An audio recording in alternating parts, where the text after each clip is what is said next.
नमस्कार, मैं हूं अंकित देव और अभी हम घनश्यामपुर पाली में हैं।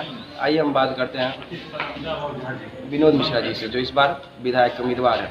तो अभी इस बार जो आप चुनाव लड़ने जाएंगे, जनता के सामने किन मुद्दों को लेकर जाएंगे? देखिए, सबसे पहले मैं आपके इस लैब के माध्यम से जितने लोग हमारे जुड़े हैं हमसे भी, मैं सबों को नमस्कार कर रहा हूँ।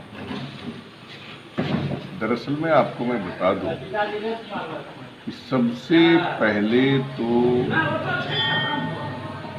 हम मैथिल ब्राह्मण, मुझे ये पता नहीं था कि भारतीय जनता पार्टी केवल ब्राह्मणों का वोट लेने का काम करती है। हम समझते थे कि वह पार्टी सभी जात वर्ग को लेकर के चलती है और ब्राह्मण तो 99% वोट भाजपा के पक्ष में करती है। इसलिए हमको विश्वास था कि भारतीय जनता पार्टी जरूर ब्राह्मणों को सम्मान देगी, लेकिन हमने बहुत करीब से देखा कि भारतीय जनता पार्टी केवल कहती है मिथिला, मैथिली और मैथिली। दरअसल में यूज एंड थ्रो की बात है। ब्राह्मणों के साथ बहुत अपमानजनक व्यवहार होता है। हमने करीब से देखा इस चीज़ को, और जब हमने इस चीज़ को देखा तो मेरा स्वाभिमान जैसे लगा कि मुझे ललकार रहा। दूसरे तरफ लोग कहते हैं जो राजद ब्राह्मण विरोधी पार्टी है, लेकिन मैंने देखा कि जब भारतीय जनता पार्टी दरभंगा में किसी ब्राह्मण को नहीं लड़ाई तो राजद के लोगों ने ब्राह्मणों को सम्मान देने का काम किया, मुझे बुला करके टिकट दिया और मिथिला, मैथिली और मैथिली का सम्मान किया। इसलिए सबसे तो पहला मुद्दा ये है कि ऐसी पार्टी जो जात और धर्म को लेकर चले, वो पार्टी नहीं है। हमारी पार्टी आज राष्ट्रीय जनता दल है, सभी जात धर्म को लेकर चलने वाली पार्टी है। समाज के सभी वर्ग के लोगों को एक साथ लेकर चलने वाली पार्टी है। इसलिए पहला मेरा मुद्दा होगा जो आप उस पार्टी को वोट दीजिए जो सभी जात और धर्म को लेकर के चले, समाज में अमन और शांति स्थापित करे। तभी समाज चलेगा, तभी देश का विकास होगा।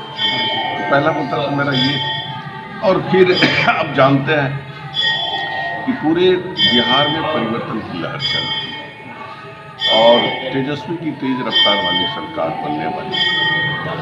जब तेजस्वी की तेज रफ्तार वाली सरकार बनेगी तो युवाओं की जो समस्या है, शिक्षकों की जो समस्या है, किसानों की जो समस्या है, मजदूरों की जो समस्या है, पिछड़े अति पिछड़े के साथ क्या हो रहा है आप देख रहे हैं, उनकी जो समस्या है, दलित महादलित की जो समस्या है, सारी समस्याओं पर मेरी पार्टी गंभीरतापूर्वक विचार कर रही है। और जब मेरी सरकार बनेगी तो हम सारी समस्याओं का समाधान करेंगे। जहाँ तक सवाल है मेरे चुनाव का अलीनगर विधानसभा का, तो मैं बता दूं कि अलीनगर विधानसभा में तो तूफान चल रहा है। आप जहाँ कहीं भी जाएंगे तो आपको केवल लालटेन ही लालटेन नजर आएगा। चूंकि यहाँ सभी जात के लोग, सभी धर्म के लोग एक स्वर से राजद को वोट देने जा रहे हैं, लालटेन छाप को वोट देने जा रहे हैं। उनकी नज़र में है जो तेजस्वी की सरकार जब बनेगी बिहार में, तो जो सरकार यहाँ से हमको प्रत्याशी बनाई है, जो दल, जो नेता, अभी नेता प्रतिपक्ष और भावी जो मुख्यमंत्री हैं तेजस्वी जी, वो निश्चित रूप से मिथिला, मैथिली और मैथिल का प्रतिनिधित्व करने के लिए उस सरकार में मेरा भी जगह होगा, ये मुझे विश्वास है। इसलिए लोग चाहते हैं जो अपने कैंडिडेट को इतने अधिक मतों से जितावे हैं कि उस सरकार में हमारे विधायक को जगह है। यही मेरा मुद्दा है। सर, अगर आप जीतते हैं तो सबसे पहला आपका कार्य क्या होगा?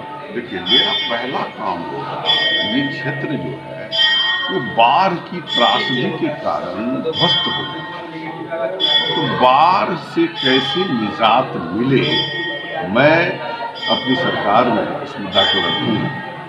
कि आप मेरे ताड़ी प्रखंड को, अलीनगर प्रखंड को, घनश्यामपुर प्रखंड को बाढ़ से हर हाल में निजात दिलाया जाए, इस समस्या को हम रखेंगे। पहली प्राथमिकता मेरी ये है।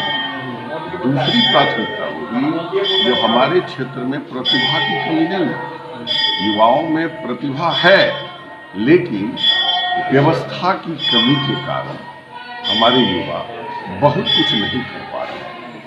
एक इंस्टीट्यूशन मैंने दिया, एक मॉडर्न इंस्टीट्यूशन, आधुनिकतम शिक्षण संस्थान के रूप में यदि बाल कल्याण की स्थापना मैंने की, तो हजारों हजार बच्चे आज अधिकारी पदाधिकारी बने हैं, विभिन्न नौकरियों में, रोजगार में हैं।